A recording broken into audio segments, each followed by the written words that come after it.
Most of these people are not ready to be unplugged, and many of them are so inert, so hopelessly dependent on the system, that they will fight to protect it. What if all you ever knew was a lie? Well, what do we know at any point?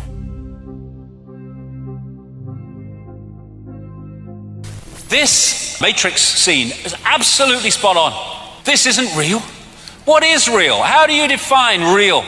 If you're talking about what you can feel, what you can smell, taste, and see, then real is simply electrical signals interpreted by your brain.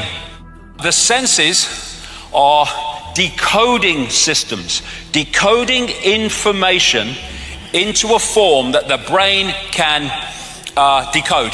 So the senses are taking waveform information, vibrational information, they're turning into electrical information, they are communicating it to the brain, which then decodes that into a sense of reality we call the world we live in.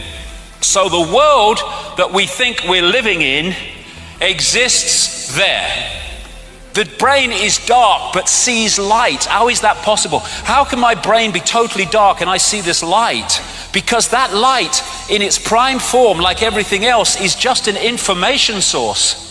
And I am decoding that information source in here into the visual reality of light, because that's what the information contains. Thus, that's what it manifests when I decode it.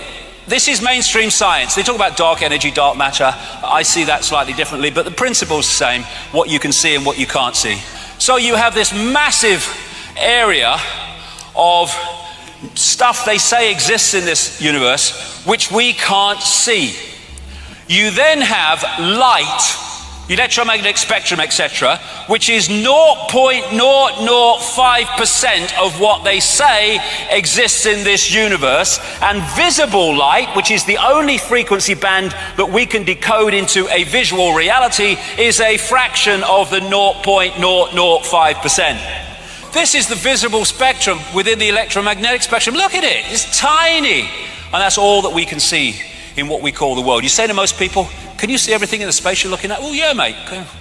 You can't see that much of it. So this is right. There is no spoon.